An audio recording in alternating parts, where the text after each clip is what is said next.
Okay, we can start.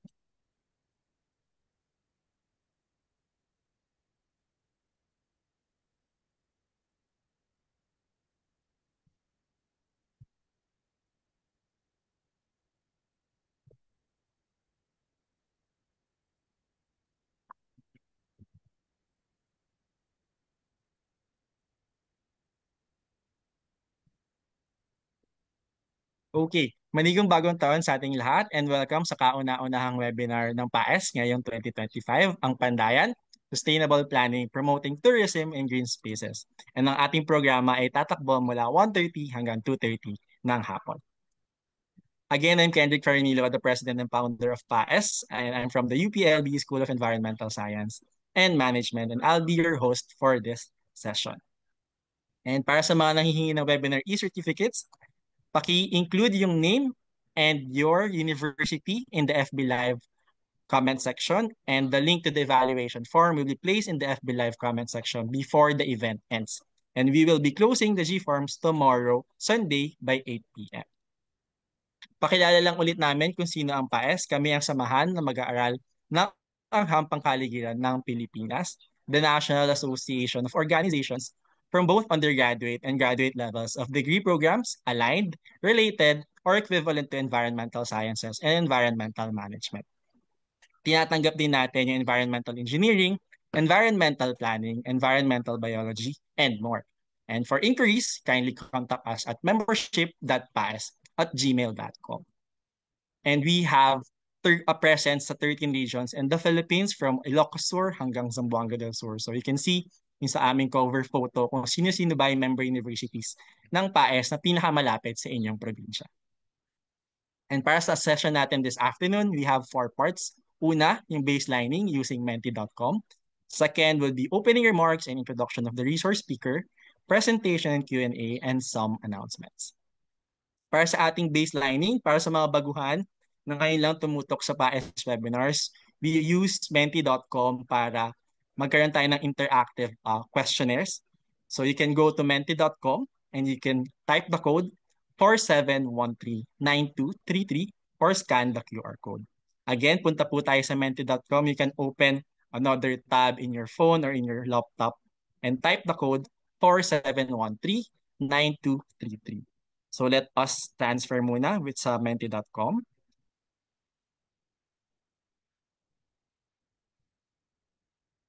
Okay, open the tab, menti.com, and then type the code 47139233. Okay. So we only have 2 questions naman for our baselining. So again, punta po tayo sa menti.com and wait lang. Ayan, nag-flash na siya. Go to menti.com and enter the code 47139233 or scan the QR code. So habang nag-aantay tayo na makapasok kayo sa menti.com, pwede tayo mag-shoutout muna sa ating mga comment section, universities. Oh, meron tayong yes. Oh, very nice. So, meron ako nakita dito, Dap High School. Yes, oh, President. Saan po ang Dap? Paki-comment kung saan ang Dap. Colegio de Muntinlupa, Tarlac State University, Colegio de Muntinlupa, and Bulacan State University. Saan pa to? Okay, so antayin natin yung mga comment section. Babalikan natin yan. So let's go first sa ating unang question. Dahil national level ang PAES nga, nasa ang probinsya ka ngayon? So right now, I'm in Metro Manila. So kayo ba ay nasaan? So Tarlac. Siyempre si Ma'am, yung ating guest speaker ay from Marinduque. Okay. Sige. Others, asan kayo galing? Marinduque, Metro Manila, Camarines Norte. Ayan. Wait lang. Cavite, Muntinlupa, Marinduque, Bulacan, Lanao del Sur. So umabot tayo sa Mindanao since we have friends in Mindanao. Okay. Saan pa? Lanao, Muntinlupa, Tarlac, Metro Manila, Camarines Norte. Luzon and Mindanao. Visayas people, meron ba tayong Visayas dyan? Muntinlupa, Batangas, Taguig, Muntinlupa, wow. Mukhang kilala ko tong Bulacan. Hello po sa mga Bulacan State University. Ayan, Muntinlupa. Ang mga engineering students natin mula Colegio de Muntinlupa, nandito na sila. Leyte, ayan, meron na tayong Visayas. Okay, sige, four more responses, then we can move to the next question. Asang lugar pa kayo? Lanao del Sur, Camarines Norte, Cavite, Quezon City. Ayan, baka ito yung mga estudyante ni Ma'am Brion, yung Quezon City, Laguna, Cavite State. Ayan, maraming tiga-dap-dap. Sorry, isang mga tiga-dap-dap high school. Pa-comment naman Sa kung anong province Marinduque kayo. yan. Ay, Marinduque pala ito. Okay, Yes. hello sa mga tiga Marinduque. Nakapunta na ako dyan once sa Bawak, tsaka sa Mogpog, tsaka sa Poktoy. Okay, sige, we can move on. Thank you so much sa mga nagsabi kung asang probinsya sila. Ito yung second question natin. Ito usually yung related sa ating topic. So our next question would be, gaano kayo kadalas mag-visit sa park? Pasensya ko nyo. Nung binasa ko to parang weird din. Pero gaano kayo kadalas mag-visit sa park? Once a week? Once a month? Or walang park na malapit? So once a week, ayan. So click nyo lang kung asan kayo and then we will know. So sa mga nasa menti.com, mas makikita natin if marami kayong napuntahan. So once a week, we have 9. Once a month, 6 lang. And 4, wala kaming park. So at least, to be fair, dun sa mga participants natin, merong malapit na park sa kanila. So we have 21 out of 26 na merong park na malapit. So it's a good indicator, pero ano nga ba yung isang magandang quality ng isang magandang parke? Okay, sige. Last one for the response responses sa ating gaano kayo kadalas mag-visit sa park. Okay. Our last call is 15 once a week. Wow, ang sarap. Parang walking distance. 8 once a month. So, medyo malapit-lapit. And then 9. So, 9, walang park na malapit sa kanila. So, paano ba tayo magkakaroon ng park sa bawat city or sa bawat barangay? Okay, thank you so much for participating. Ay, meron dito nag-comment, sorry. 3 times a year kasi merong park malapit sa Muntinlupa. Grabe naman 3 times a year. So, every 4 months. Okay na din. Sige. Okay, so let's proceed with our presentation.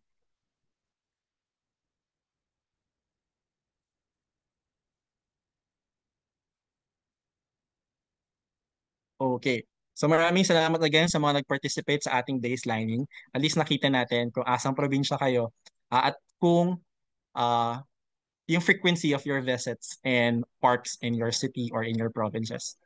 And sa mga hindi pa nakakilala again sa PAES, pwede nyo kaming sundan sa Instagram at @nvisay_students_ph if gusto nyo magkaroon ng virtual tour or virtual experience kung ano ba yung ginagawa namin as NVisay students. And we also have yung YouTube channel namin kung ayaw nyong tawag doon,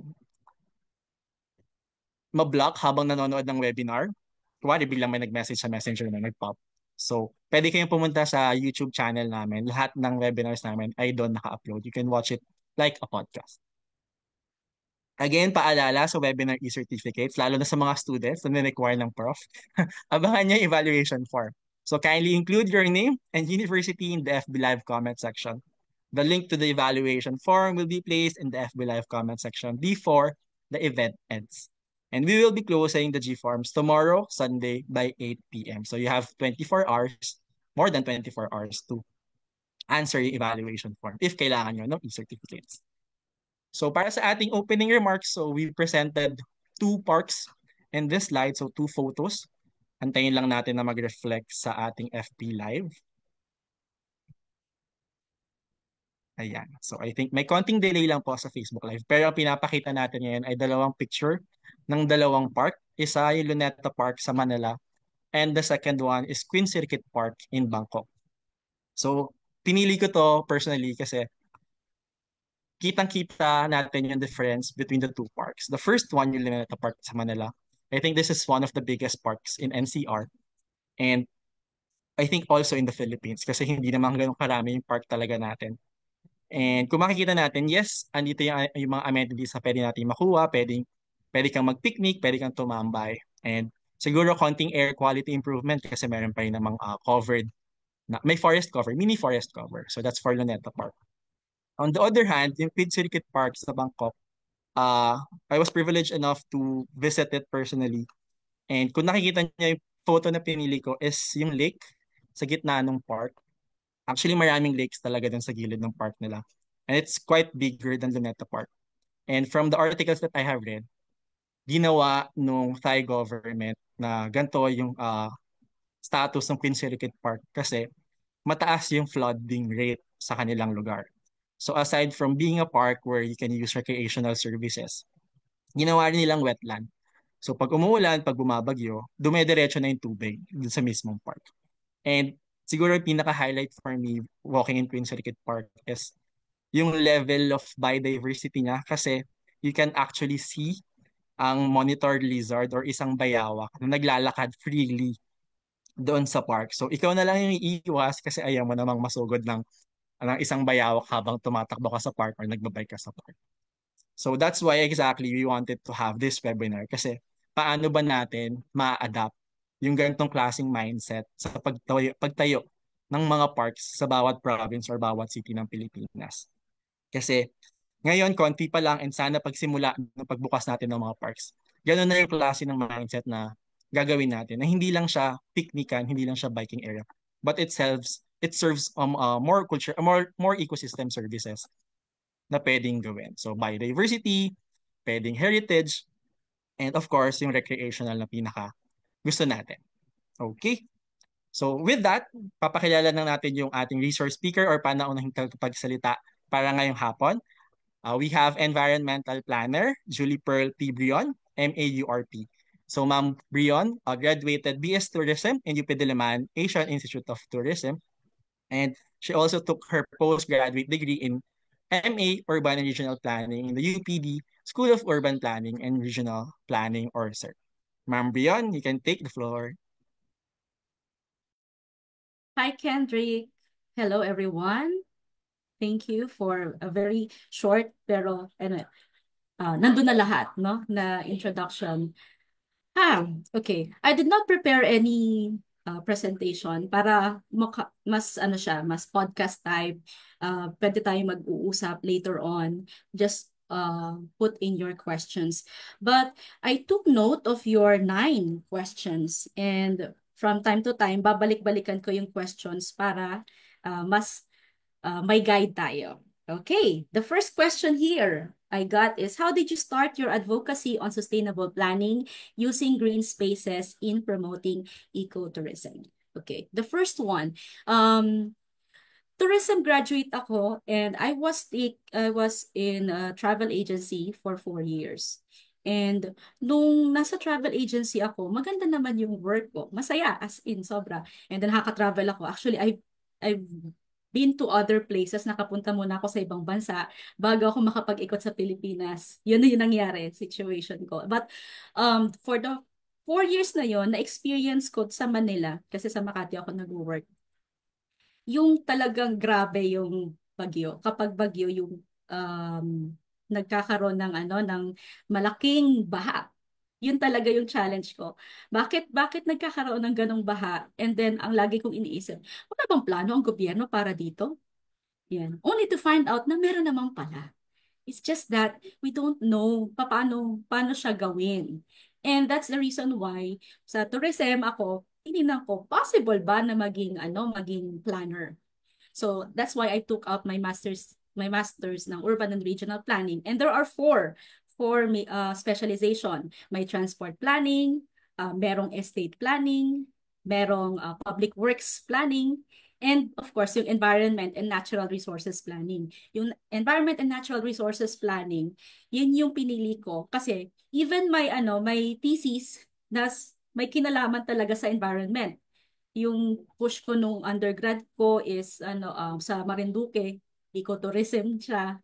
And then even my master's thesis, community engagement in a protected area for tourism pa rin. So sabi ko, ito yung reason kung bakit nandito ako sa ganitong industriya. Yes, I'm a tourism practitioner. Yes, tourism practitioner. I'm also a tourism planner. But ultimately, I would really want to encourage more people to geared towards sustainable tourism development. And of course, ecotourism is one of that. And yung green spaces in promoting ecotourism. Actually, my first project in 2015 na may kinalaman sa tourism is the Marinduque Wildlife Sanctuary. We were involved in crafting the ecotourism management plan of that protected area. Malaking factor kasi is may mga lugar tayo dito sa Pilipinas, marami na lugar sa Pilipinas na hindi lang natin na-appreciate and maganda pala siya at meron pala siyang tourism value. So that's one. Another, what steps can environmental science students take to develop essential skills and proactively act towards sustainable planning using green spaces in promoting ecotourism? If you look at the definition of ecotourism, kailangan mong makita yung mga components na ganito. Hindi lang siya dapat nature-based. Madalas sa ating mga discussions, most of the time, they would think na, ay, ecotourism to kasi nature-based. No. Hindi lang nature-based ang mga consideration. Number two, you have to consider, meron bang conservation efforts? Yon. Kasi kung walang conservation efforts, hindi siya ecotourism. Nature-based siya. Ibig sabihin po, yung pong mga tourism activities mo ay nakabase sa nature. Okay? Number three, is there an opportunity for the communities to be part of that industry, do sa enterprise? Kasi tourism is a business. We have to understand that. So the community should be involved. That's why yung community empowerment for tourism development should be there. So kapag wala po doon at yung iba lang certain people lang ang nakikinabang sa business of that tourism enterprise, hindi mo siya pwedeng masabi na ecotourism. So when we talk about sa pillars of sustainability, dapat nandun yon yung environment, may social at saka economic. And you have to understand na hindi lahat ng nature-based tourism destinations ay nagkikater sa ecotourism. That is the reason why yan yung advocacy ko. Isa sa mga rason ko bakit ako nagturo ng environmental science. Kasi most of the time when I was teaching sa tourism, very limited yung exposure pagdating dun sa environment, no? Yan. So, yun po, nature-based, may opportunity ka for conservation. Kung ano mang klaseng conservation yan, biodiversity, or kung yung geologic features doon ay co-conserve, yung mga may conservation sa culture, ano, yung mga artifacts, yes, pwede yan. And of course, yung community. Merong involvement of the community doon. Kung anong klaseng community yung nandoon sa vicinity or even nakatira adjacent to that ecotourism, identified ecotourism destination. Now, using green spaces. Especially sa urban area, ito lagi yung challenge kasi as an urban planner, paano ba natin ma-identify na yung pong open space ay pwede nating gawing green space? Lalo na dito sa mga, I hope, do sa mga nasa syudad. Okay. There are certain areas. Pag tinignan ninyo, marunong naman siguro kayo magtingin ng map, no? So you have GIS, do sa mga NVISI na mga students, you have GIS subjects, and then you do ArcGIS or QGIS. Pag tinignan, even tingnan nyo lang si Google Map, no? Makikita ninyo kapag may green siya, usually these are open spaces. And there are most of the time dito sa Pilipinas, yung open spaces natin ay hindi talaga siya green. When I say hindi siya green is it's an open space allocated for potential, potential recreation, pwedeng gamitin ng government for any use, yung institutional use. But most of the time, especially sa city, yung mga green spaces nakikita ninyo, hindi siya vegetated. Tama ba yung terminology? Walang very limited yung vegetation. Ang ginagawa nung iba, okay, syempre may mga plans.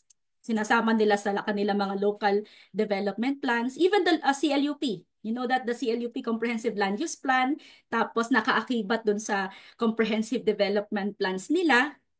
Eh, tinitingnan nila, oh, saan, alin dito yung area na pwede nating gawin. Very limited na dito sa ating mga cities natin. Sa mga urban spaces, it's too hard, but there are opportunities. For example, pwede silang gumawa talaga ng ng man-made lake. Kung hindi man talaga siya natural lake, natural um, na sapa or natural na river or waterways, pwede sila talagang gumawa ng man-made. Yun yung ginawa sa ibang, may mga ganong opportunities. The other opportunities naman is talagang, ano nila, um, tinaniman talaga nila ng mga puno. Pinakapal nila yung puno, and then, ikot-ikot na lang doon, gumagawa sila ng mga pathways for yung visitor management, no? Yung mga plans for the visitor management para identified kung saan lang yung pathways ng mga bisita. Again, visitor pathways. Another terminology na kailangan ninyong matandaan. When we talk about visitors and tourists, magkaiba po yan. Visitors are those people who go to your place for less than 24 hours. Pag hindi natulog yan, hindi yan turista.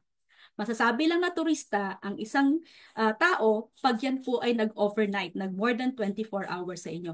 So, yung pong mga open spaces natin, of course, kung wala namang mga accommodation establishments doon sa identified place natin, sa example natin kanina sa Luneta Park, of course, yung accommodation facilities is outside of the Luneta Park. That is just a site, an attraction, and you only cater to visitors. You do not cater to the tourists. So, yun po yung mga kailangan nating matutunan dyan. Now, let's talk about essential skills. No? What should you do to develop your essential skills and proactively act towards sustainable planning? Number one skill na kailangan ninyong matutunan as future environmental planners ay communication. You really need to work on communicating the efforts that we do sa environmental science. Why? Kasi po, most of the people, lalo na yung hindi alam yung mga jargons natin sa environmental science, iniisip nila, pag sinabi mo to, most of the time, laging bawal.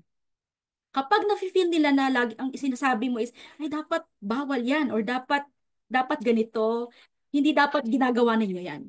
There is a better way of saying it. So mula sa written communication and even sa how you present yourself, malaking bagay po na hindi ka dadating or hindi yung dating mo is pinagbabawalan mo sila. That's one skill. Actually major skill na kailangan matutunan natin is how to communicate our environmental advocacy efforts in a very simple and pwede silang makaisip ng action. Kasi there are times na yung ating mga communication is more on the information dissemination. Okay, that's good. May natutunan kami. However, how can we act on it? Yun po yung mga kailangan nating matutunan. When we communicate these things dun sa the greater community, we have to somehow incorporate doon sa message natin. Paano sila gagalaw? Ano ang gagawin ko? Ako businessman, later on I'll discuss about it doon sa mga pagdating doon sa mga negosyante. Magbibigay ako ng sample. So, number one, yung skills na yun. Number two, of course, I believe magaling kayong magsulat. Yun, sa pagsusulat. I think mapping skills is very, very essential. Mahalaga na marunong kayong magmapa. Kasi you have to understand, di ba kapag nagde-develop tayo, ano yung mga hazard maps, yan, i-overlay mo yung population, i-incorporate mo yung mga businesses, dyan. So, anong type of businesses ang pwede at hindi pwedeng magkatabi. So, mapping is a very essential skill rather para sa isang environmental scientist. And I believe naman sa inyong mga courses, no, sa programs ninyo, meron kayong mga GIS courses. Yan. So, I think yun lang muna. And what organizations do you look up to with your advocacy on green and sustainable spaces? Actually, wala akong pinipiling mga organizations na talaga nilolook up to. It's just that, for example, UN World Tourism Organization. Tinitingnan ko kung ano yung mga ano nila, mga recommendations for sustainable tourism, yung new models of tourism development, not only about sustainability, it's also about the green economy, it's also about the innovation, and then yung the cities, the green cities, yon the green, ano, smart cities rather. Smart cities, kasama doon. So, imagine yan ay iba't ibang, ano, iba't ibang industriya na pwede mong i-connect sa turismo. Sustainability, innovation, smart cities. Kasi marami po sa atin na maraming development ang magagawa natin kung ginagamit natin yung mga concepts nitong tatlong ito. The World Travel and Tourism Council, may mga guidelines sila, especially for the businesses. Yung mga business enterprises, how can they do tourism business sustainably. Okay? And pagdating sa sa building, green building council, marami kasing mga green building councils all over the world, and I'll just look at yung LEED. Tinitingnan ko rin kung ano yung mga architectures and I mean, I'm not an architect, I'm not an engineer, but in this kind of industry, we are working with them. So I have to know kung ano yung mga new updates sa kanilang industriya na makakatulong sa sustainable tourism development. Yan. Okay? And how can environmental science, for a while there,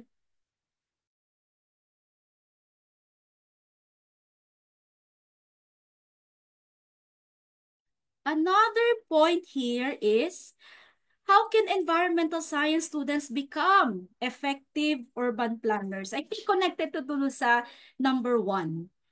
You have to communicate. Number 1 yan. Effective communication.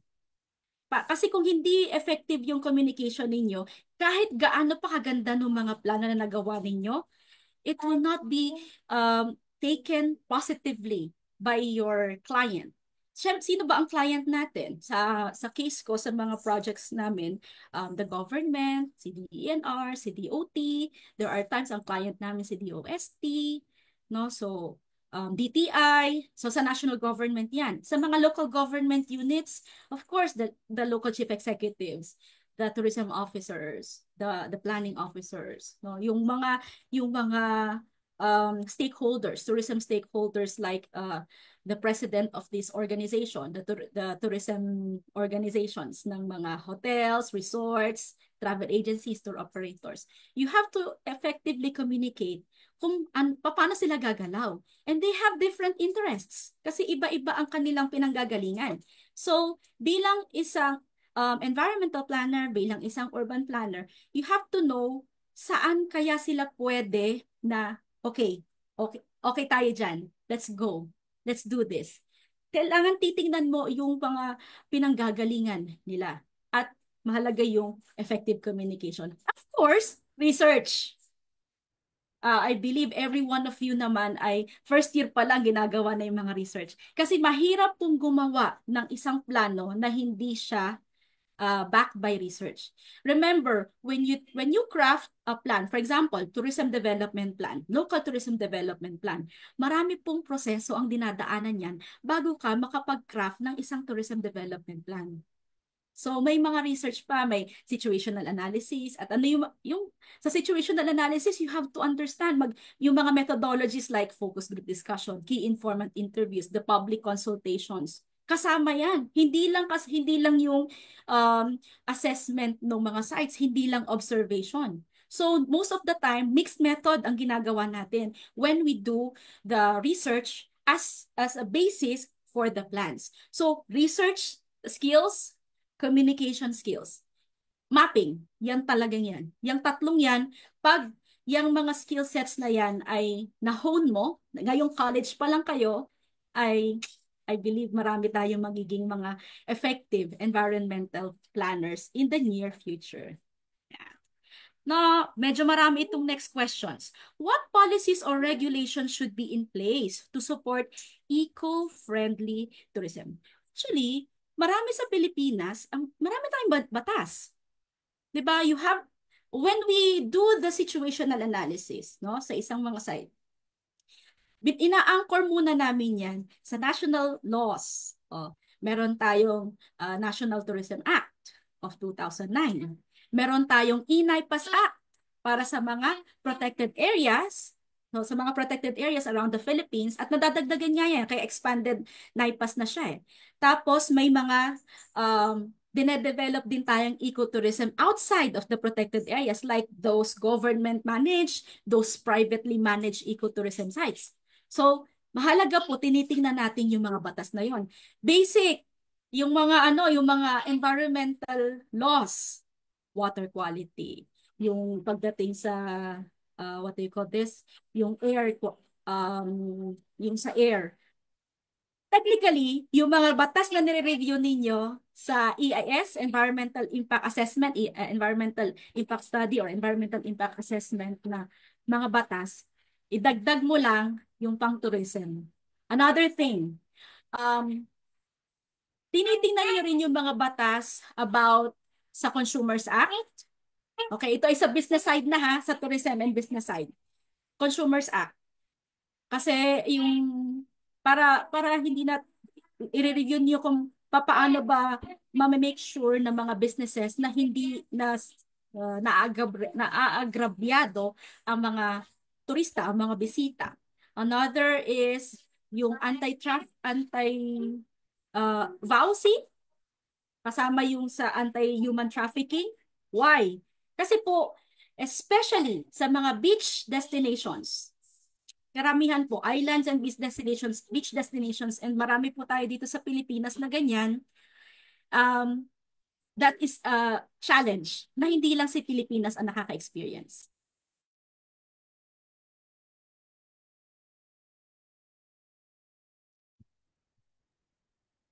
Okay, so mag-shoutout po muna tayo sa mga universities na nanonood habang ating guest speaker ay may inaayos sa kanyang technical uh, background. So, yung mga bago pong Sorry ah. dagdag, okay lang po yan. Go Women in Science. Sige So, lang. anuhin po muna. Sige po. So, mga bagong dagdag na university, we have Technological University of the Philippines, Taguig. Medyo marami.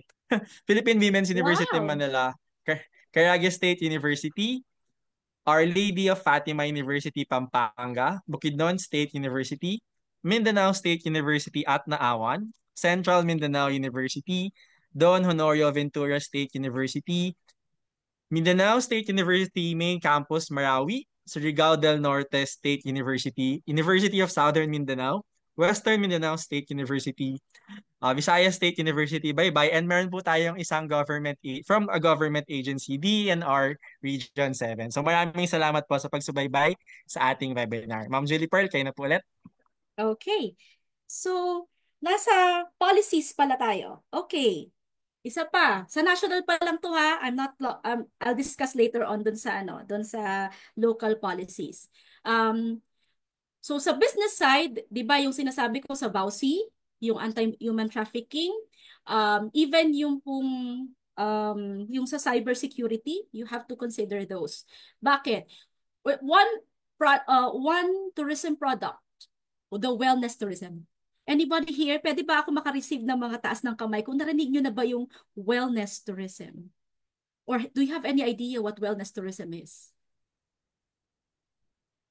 Ako po Wala? first time. First time, Kendrick.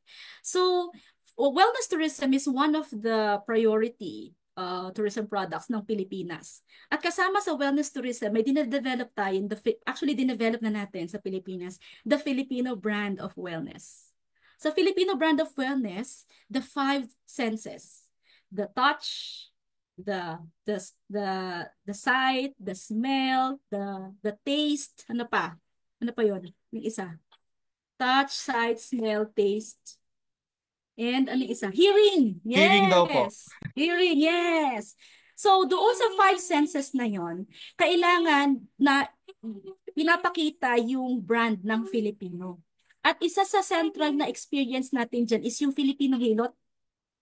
So, when we talk about Filipino hilot, di ba, yung may coconut oil, tapos may tuba-tuba, o di kaya naman doon sa mga lugar na city na walang tuba-tuba leaves, gumagamit ng ng banana leaf. Imagine, that is skin to skin. At kaya ko po na-discuss yung regarding sa yung sa Bausi kasi it has a problem. Yung iba yung addition yung added service. So kasama po yun yung mga policies na kailangan natin. And most of the time, these places, these services are offered in these ecotourism settings. Yung mga nasa medyo magandang malapit sa bundok, malapit sa river, nasa farm site. Kasi para relaxing siya kasi wellness nga. Total wellness experience. So, kailangan alam din natin yung mga batas that protects both the clients as well as our practitioners. So, yan po yung mga policy sa national level. Sa local level, you have to consider when you develop ecotourism, i-review mo what is your environmental code or may ordinance, environmental ordinances na meron kayo, yung investment code ninyo, and of course, i-review niyo yung tourism code or kung i-update niyo yung tourism code. So these are the policies that you have to review, to check kung ito ba ay geared towards supporting ecotourism. Okay? Now, another. How can technology help in promoting and maintaining sustainable tourism? As I've mentioned earlier, kasama po doon sa new models of sustainable tourism.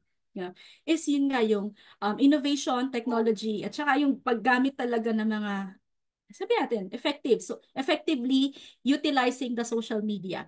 So, yung mga technology po na yan, ginagamit na po yan ngayon. Even those places, imagine yung mga far-flung area, bakit kaya nating makapag-accommodate ng mga foreign tourists sa ating mga sites na medyo malalayo? Kasi may Converge or ano nga yung kay X, anong tawag doon?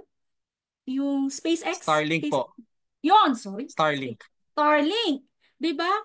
Kasi there are guests, hindi pala guests, sabihin natin tourists. There are tourists who stay in a far-flung area and they somehow work and enjoy doon sa isang lugar na yon as long as meron silang solar, may solar power doon, tapos merong internet.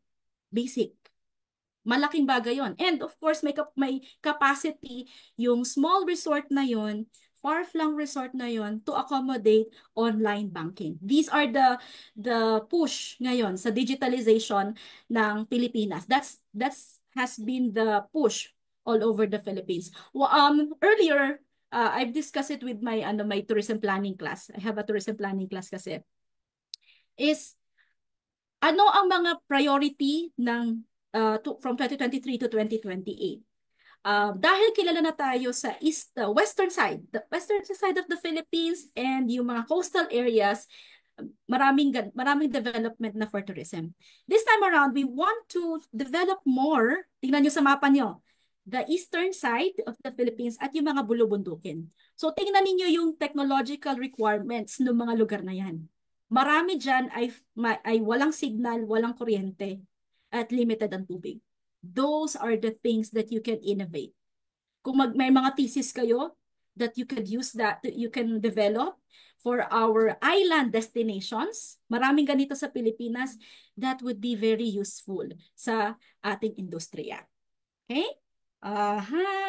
What role do students and young professionals play in advocating for green tourisms? Okay. Bilang mga estudyante at young environmental science students, kayo po yung may kakayanan to craft content. As in, magaling kayong gumawa ng short form videos, any content online, mapa-print man yan, sa YouTube, sa TikTok, sa Facebook Reels. you have that capacity. May mga skill sets kayo. Harness those skills to advocate for sustainable and sustainable development, whether they be for tourism development, ecotourism, or kung ano man po mga development yan. But babalik ako dun sa first na sinabi ko na skill set. You have to practice among yourselves na we are not talking to us. Kasi tayo nagkakaintindihan. We should be talking out. I mean, we should craft our content, yung mga materials natin, para maintindihan at maintindihan, ma-appreciate, at mag-push ng action. Laging may call to action. At the end of your content, every time, you have to push in ano yung call to action so that these people, kung sino man yung mga negosyante man na yan, yung mga farmers, yung mga policy makers, no, yung local chief executives ninyo, yung mga tourism officers ninyo ng inyong lugar, they would understand, oh, ito yung mga dapat namin gawin. Yun lagi niyo ang isipin ninyo. You can craft that. And you have that voice. Marami kayo. In the next 5 years, pagdating ng 2035, kayo ang ano ba, Gen Z na, di ba? Gen Z. Gen Z ang pinakamarami.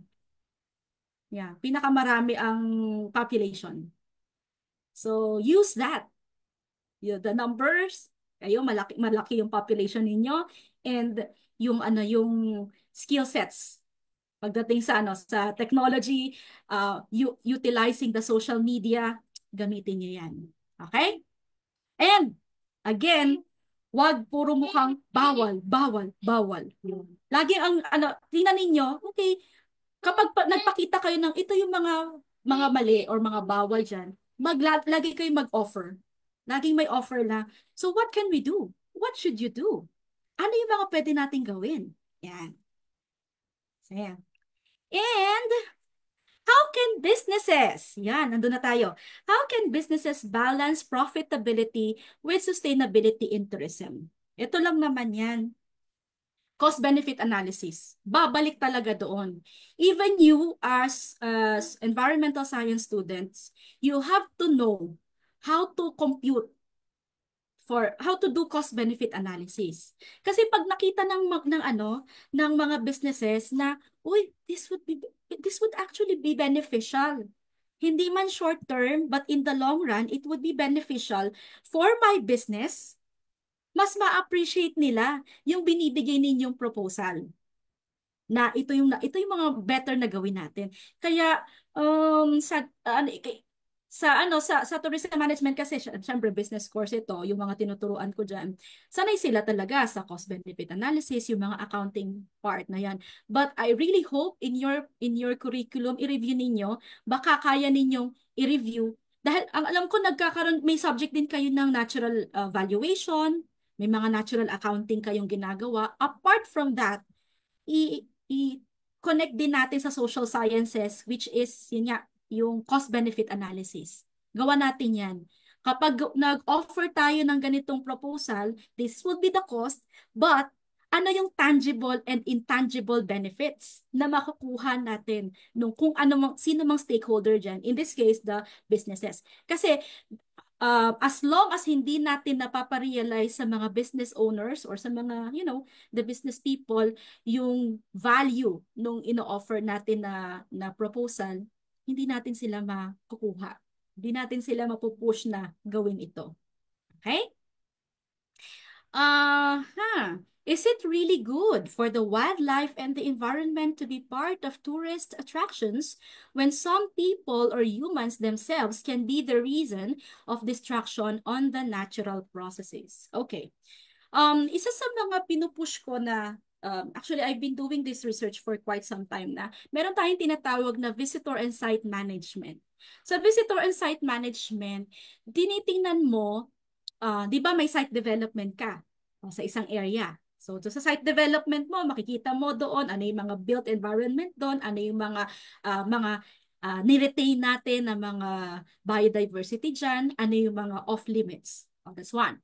But when we talk about the site management, no? Sa site management is tinitingnan mo yung bawat bawat points of interest ng mga lugar na yon, ano yung carrying capacity niyan? Kaya tinitingnan mo, ano yung carrying capacity niyan in terms of, sabihin na lang, at least yung physical carrying capacity for that matter. Ilang tao, ilang bisita ang kayang ma-accommodate niyan at a certain point. And then you will know kung ano yung total daily visits niyan. And yung sa visitor management naman, sa visitor management, tinitingnan mo yung movement ng mga bisita mo. Saan siya pumapasok, saan siya lumalabas, gaano siya katagal nagsastay sa isang lugar.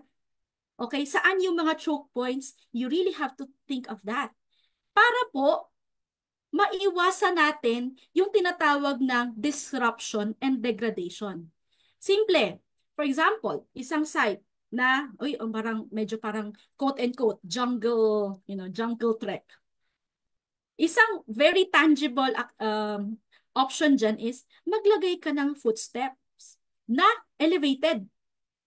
Footsteps elevated. Why? Kasi kapag elevated yung footsteps na yun, meron, alam mo, yung parang nakaano siya, nakahang siya. Pwedeng yung mga ahas, yung mga monitor lizard, doon sila maglalakad sa ilalim. Doon sila dadaan. While you, hindi ka nakakatapak at pwede ka pang makasira, 'di ba? Nami-minimize yung compactness nung trail, 'di ba? So naiiwasan 'yon.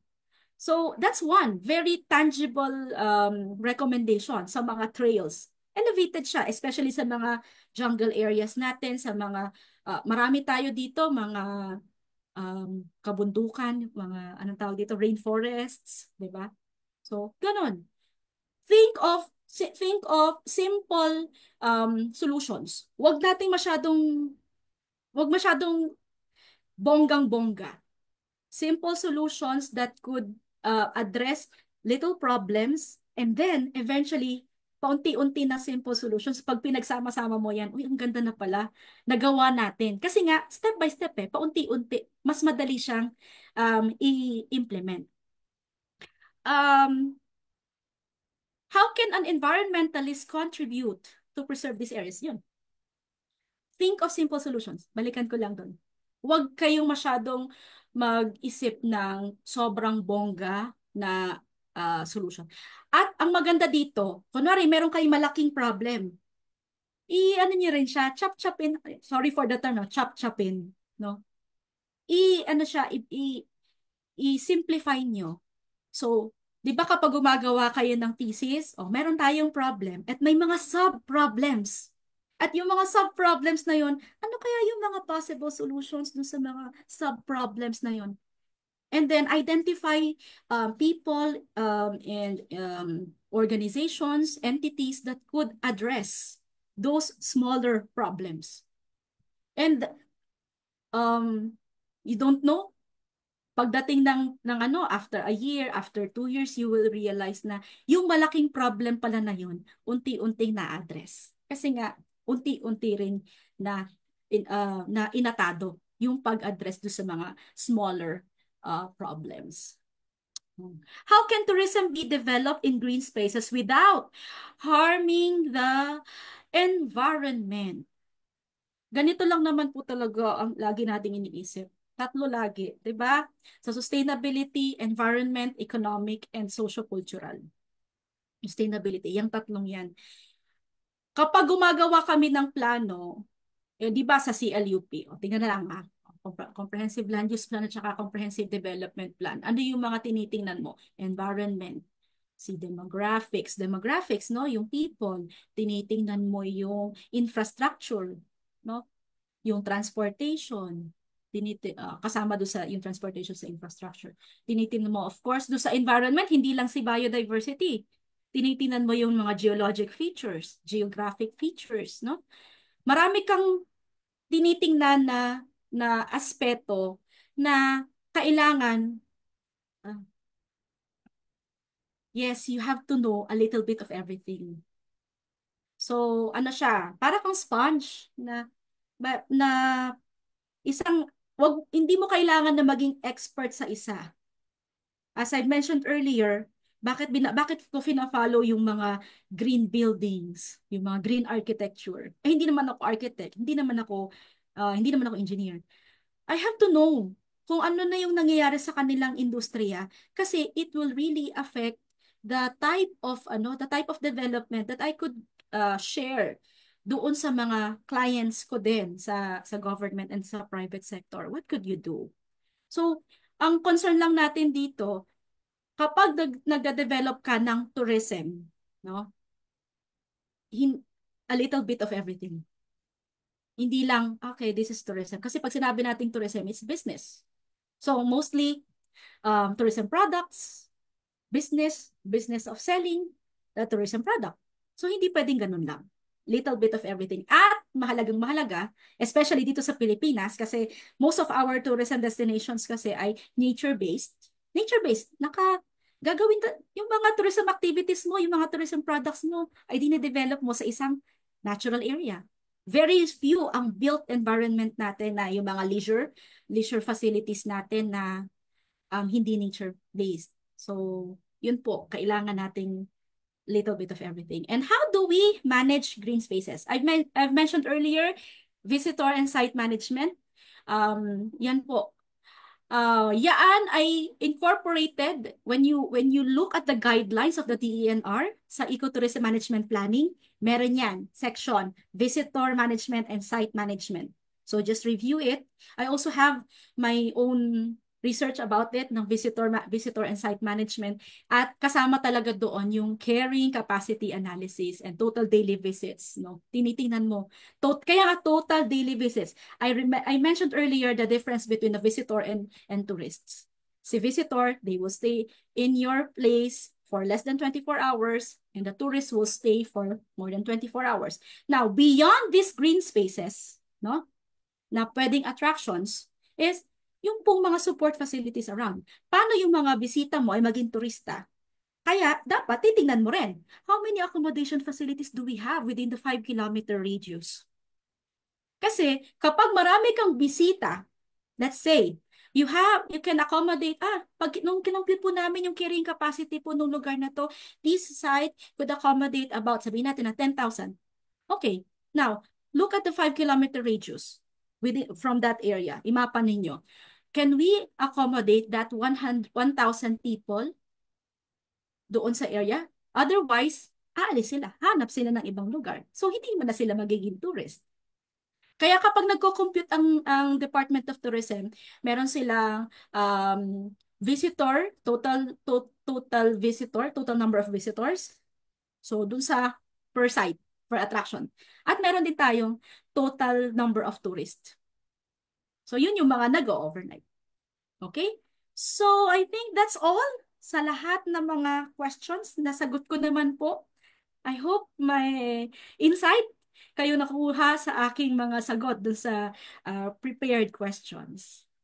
Okay, Kendrick, it's your salamat po, time. Ma'am Brion. So, before po tayo pumunta ulit sa isa pang extended Q&A, shout out lang po ulit kasi baka magtampo yung hindi ko natawag. We have Southern Leyte State University, Hinunangan Campus. We have NBS College yung tinuturuan niyo po.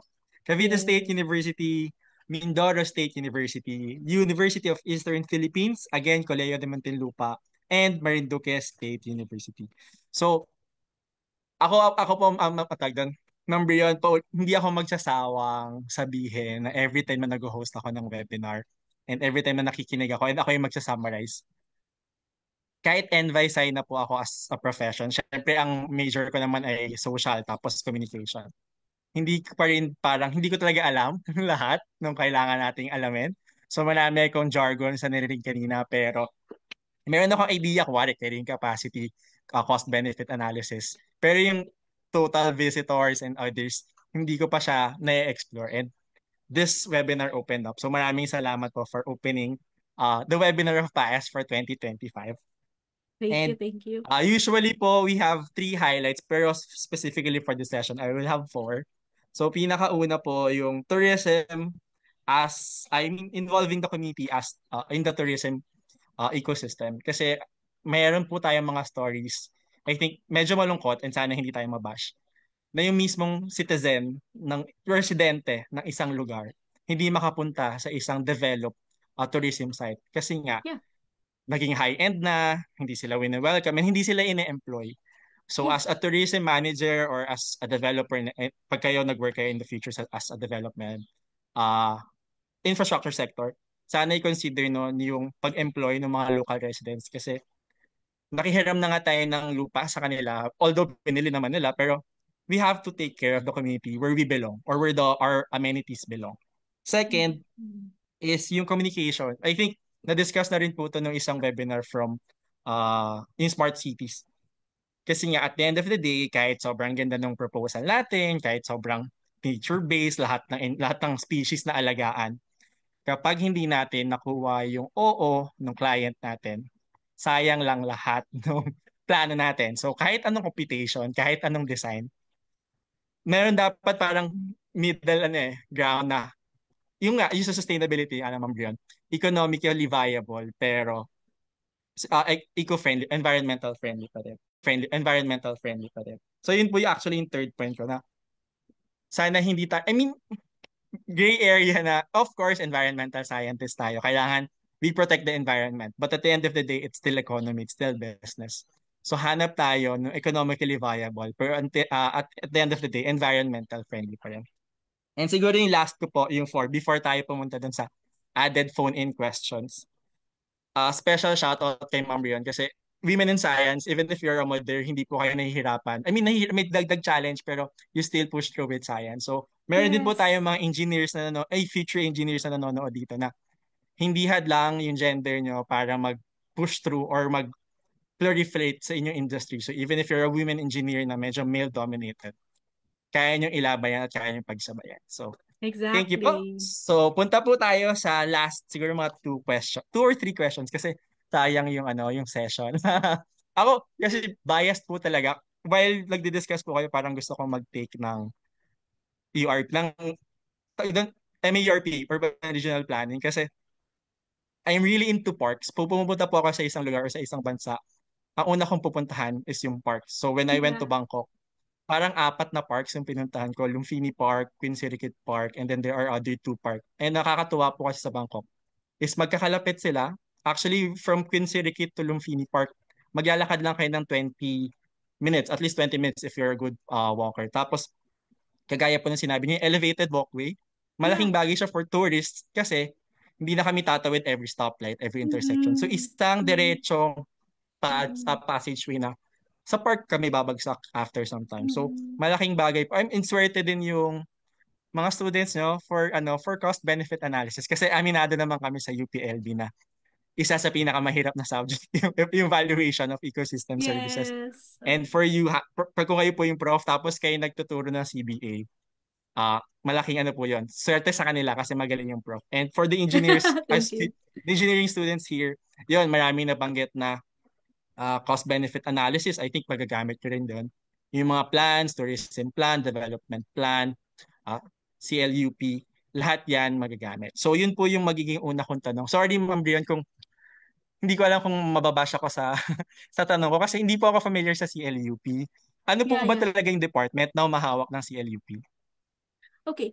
Si CLUP, ang gumagawa niyan, technically, the Office of the Municipal or City, ano yun, MPDC, Planning and Development, MPDO, Municipal or City Planning and Development Office. Tapos, meron tayong tinatawag na, yun nga, MPDO or CPDO, the MPDC, Municipal Planning and Development Coordinator.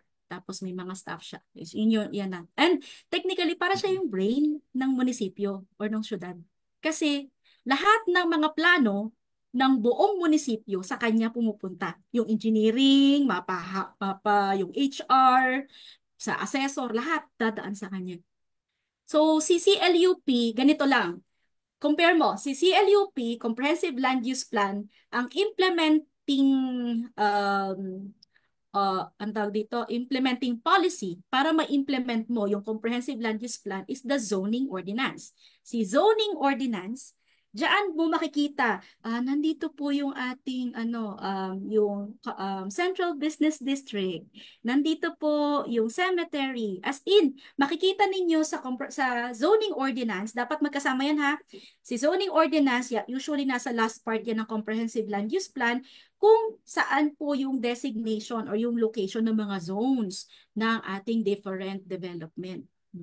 Now, let's talk about comprehensive development plan. Si Comprehensive Development Plan naman, diyan naman nakaulam, partner yan lagi si CLUP at saka si CDP. Yan po yung mga programs, projects, activities. Diyan mo makikita yung action plan. Okay, so ito yung zones natin. Ito yung dito yung yung Central Business District natin. Ano yung programs natin para doon sa Central Business District? Ano yung programs natin para doon sa open spaces natin? Para sa tourism areas natin, tourism development areas natin. Kasi by the way, if you identify in your um, zoning ordinance na this parcel of land or kasama po yung may mga kasi ngayon CLUWP na Comprehensive Land and Water Use Plan, CLWUP, at ito yung tourism zone natin. So dapat mayroon kang batas. Ano yan, ina-apply yan sa taas hanggang sa magkaroon ng RA, an act na this is designated as a tourism enterprise zone, this is tourism zone, ganito po. So, ito, identify Okay. natin itong mga open spaces, ganun po. Nasagot ko ba yung tanong mo? So, yes, yes po. And actually, ang ano ko po dyan, parang feedback ko, if gusto nyo talaga magka-park sa city nyo, sa barangay nyo, sa municipality nyo, kung meron na kayong background ng environmental science saka engineering or urban planning, mag-apply kayo dun sa office na to Ah, kasi kayo yung yeah, yeah. susi para magka-park or mag-benefit yung kapwa citizens nyo in your city. Yes, Kasi if yes. you don't have background on tourism, on sustainability, bakit ko naman i-approve yung paggawa ng isang park sa isang open green space kung pwedeng Mm-mm. kuwari may residential, ay may mall na itatayo dyan. So, pipiliin mo ba yung mall over a park? So, may mga ganong Yeah, yes, balance yung yes. kailangan nating piliin. Tapos siguro, Ma'am Brian, follow up dun sa question, ay sa answer mo kanina. RA po talaga ang final approval. So for example, No, ako no, ay no, no. barangay chairman. No, Ay no, no, sige po. not RA. Kasi inaakyat yan sa Congress. Mm. Oh, so talaga batas po. Kuwari po ako ay barangay chairman. Kuwari lang naman. Mm-mm. Tapos meron akong libreng space. And gusto Mm-mm. kong magtayo ng isang urban park. Merong wetland. Kuwari malaking-malaki talaga. May wetland, may biodiversity zone. Ano po yung kailangan kong approval kung sakasakali? Like, as a chairman, I have the authority or Mm-mm. kailangan ko pa siyang idanin sa munisipyo and everyone? Iakyat mo talaga yan sa munisipyo eh. Kasi i-review ulit Oh. ninyo yung zoning ordinance. Sa zoning ordinance kasi makikita, usually naman every barangay you are given a certain portion para sa open spaces kasi yung for playground, 'di ba? Kailangan 'yon. Kaya nga may mga bawat barangay 'di ba yung iba ay kaya sila nagpapatayo ng mga basketball court kasi yan yung para sa open space. Oh, 'di ba? Yan yung mga ganon. But Okay, yun pala yun. but sa So, sa kailangan po bawat talaga barangay. at the barangay level. Oo. Ay, sige po. Yeah, tama. Sige, go ahead. Sige po. Sa Hindi, kayo barangay po muna, level kayo po pa muna. lang, sa barangay level pa lang talaga, titingnan mo na kung saan yung mga possible open spaces. Actually, hindi kailangan na sobrang malaking space. Imagine, kahit 2,000 square meters lang yan, pwede na. You just have to maximize the space. Why do I say that? In the Farm Tourism Development Act of 2016, so may development ng farm tourism. At sa implementing rules and regulations niya, tingnan mo, nagdi-discuss ako about the batas. Pero parang ang simple-simple lang. Kasama po sa nire-review natin ang mga batas. Ha, wag kayong matakot sa batas. Mukha lang siya mahirap, pero basa-basahin po natin. Tapos parang lang nagchichismisan. Ganon. But anyway, at least 2,000 square meters is enough para makadevelop tayo ng kung nagagawa ng may demo farm dyan sa farm tourism, bakit hindi tayo makadevelop ng 2,000 square meters na open space for parks? Yan. Para hindi naman, kasi ang mahalaga po kasi dapat, ang rationale, why we are doing this, it's a recreational facility for community development. May opportunity ka to commune with the with with kapitbahay, and you commune with nature. 'Di ba? So, doon sa mga parks na yon, doon kayo magchichikahan, doon kayo na, uy, ang ganda-ganda dito, doon magstay tayo dito, or doon kayo nakakaisip ng magandang mga pwedeng gawin. Kasi nga, napaka peaceful doon sa lugar na yon, and hindi kailangan na sobrang laking space. So, yan yung mga challenges sa sa mga cities. So, ang ang strategy dyan is urban design. Ay, okay, yung mga architects natin, may subject sila diyan ng urban design. So, kayo magaling paano ma-maximize yung small space but you don't feel crowded. Mm-mm. You don't feel na napakaliit ng space na yon kasi nga maayos yung landscaping, maayos yung placement ng mga patches of land, of patches of trees, ganyan. At saka yung mga benches and yung mga community areas na magko-commune sila. Di ba? Mm-mm. Okay po. So yun ang keyword ko for that question, yung open spaces. So sa mga taong hindi po alam kung ano yung green space or open space, yun yung pinakamalapit. So kung tayo as NVISI, as NVI engineers, mag-volunteer na tayo sa barangay natin, sabihin natin sana ito po yung magandang open space, ganito po dapat i-develop. So kung ano man po yung gusto nyong gawing open space, improve namin ng konti, lagyan namin ng konting greeneries, and then we can work together. So mag-volunteer po kayo sa mga barangays, no? Okay, siguro Ma'am Brion, last question na for this session. Although, feel ko po pagpunta ko Marinduque, kaya hanapin ko kayo kasi gusto ko po Ah, makapagtsikahan ng in yes, person. please. Siguro po, syempre kami po NVISI, NVIEng. Tapos, iba po kasing field yung urban planning. As in, dig Mm-mm. deeper na talaga siya eh. Ano po yung parang, kung ibubudol nyo kami na mag-take ng MAURP, ano po yung best Oo. budol na pwede nyo sabihin sa amin? Wow. Hmm. Ano, paano ko pa sasabihin? Best budol para mag-take kayo ng yung mga gusto Opo, mag-masters. gusto Kasi dalawa mag-masters, eh. yes po. May MS at saka MA. Ako ang kinuha ko MA. Merong iba MSURP din. Oh, so baka gusto niyo mag-MS kayo. But ito yung masasabi ko kasi experience ko yan eh. Sa experience ko sa pag-take ng masters ko. Sobrang enjoyable niya. Kasi first sem, coursework ka agad.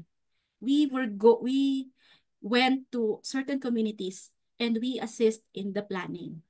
So, ano ka agad? Action ka agad. So makikita mo and then hindi siya yung tipong ay dapat ba expert na ako? Hindi. Ang mangyayari dyan, based doon sa exposure mo, doon ka dadalhin. For example, ako, dahil tourism ang background ko, doon ako dinala sa economic section, o sa yung economic sector. Kasi by sector siya eh. Kung engineering ka, o baka, and environmental engineering ka, baka dalawang sector pa sa'yo. Baka environment at infrastructure sector. O tingnan mo, di ba? But eventually, habang tumatagal ka, hindi ka nagsistay doon sa sector na doon ka magaling. Eventually, sabi ko nga, you will have to learn a little bit of everything. And dahil doon sa'yo, sa nangyari na yun, na-enjoy ko siya. Sobrang na-enjoy ko yung masters ko. Sobra. As in, Okay. until Sige. now, yung mga friends ko pa rin sila until now. Okay, maraming salamat, Ma'am Brian. So ako, medyo nabubudol na talaga ako. Kung makakahanap po ako ng online. Kasi plan talaga mag-pay for NVISI since wala po tayong boards. Ang Mm, pinakamalapit talaga na ako kunin ng ENP. So mm. kung marami pong ma-admit at papasa ng NVI planning, sis, i, Konti i, lang i, kami ha. opo, ano namin, dahil po sa session na ito, dahil kay Ma'am Brian, maraming naging urban planning at maraming naita yung open space na maganda sa ating mga barangays. Sige, maraming salamat, Ma'am Brian. Balik lang po tayo sa ating presentation. So, ayan, so tapos na po tayo sa talastasan. I think for me, very comprehensive yung talastasan na natin. And marami tayong key learnings na pwedeng i-adapt and gawin talaga sa communities natin. And sana, yun nga, sabi ni Ma'am Brian, take action. Hindi pwedeng nakinig lang kayo, tapos nag-notes, tapos nag-kuha ng certificate. Take the action in your small community. Kung wari sa school nyo man yan, sa campus, or sa barangay. For example, meron kayong open space sa campus at pwedeng gawa ng paraan. Kausapin niyo yung dean or yung college president na pwede po bang paying konting parcel of land para gawin naming open space na maganda. So try natin na yun yung action step natin after this webinar. And to award the certificate of appreciation, basahin ko lang yung citation. So this certificate of appreciation is given to Environmental Planner Julie Pearl Brion, MAURP, in recognition for her valuable contribution as resource speaker in Pandayan, urban planning for greener, sustainable cities. Given this 25th day of January 2025, courtesy of UPLD School of Environmental Science and Management, Laguna, Philippines. Signed by Kendrick Farnilo, President and Founder of PAES. Maraming salamat, Ma'am Brion. Okay, and then para sa huling Thank part you po ng ating din. webinar, welcome po. So announcement, so to student organizations, environmental science ka man, management, engineering, biology, or planning, or maybe may invite tourism na next time. If your organization is interested to join PAES and makita nyo kung gaano kasaya yung community namin, like we can talk with different types of ecosystem, different types of environmental issues. Sali po kayo sa amin. So kindly contact us on FB, PAES National, or at membership.paes@gmail.com. And para po sa mga susunod na activity ng PAES, it's more of the internal activities na lang. So abangan po ng ating mga members yung Junior Executive Board Mentorship Program and Bulawan Awards 2025 this coming February and our PAES 4th anniversary celebration this March. So again, yan to po kalawak yung regional coverage ng PAES and umabot nga tayo sa Dapdap High School from Marinduque. So, kung interested kayo to learn more about NVSI, pili lang kayo ng university na pinakamalapit dito. And makikita niyo naman sa Facebook page namin yung mga Facebook page ng mga local orgs. So, tap them for collaborations, for interesting conversations like this kasi baka mamaya mag-enroll kayo sa NVSI or sa MAURP. And yung evaluation form natin ay ilalagay na sa FB Live comment section ngayon. And paalala na hanggang 8 p.m. lang tomorrow yung mga naghahabol sa certificates. After 8 p.m., wala na po tayong certificates. So 24 hours is enough for you to get the certificates. And ito lagi yung sinasabi natin. So dadagdagan natin to. Listen to qualified scientists and planners. Kasi nasa iisang bansa lang tayo, nasa isang barangay lang tayo. Let's help each other para mas maging habitable naman yung tinitirahan nating mga residential areas and provinces. So again, daghang salamat sa tanan and amping kanunay. Maraming salamat po sa pag-attend.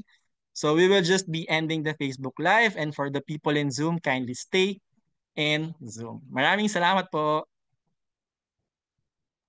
Salamat din.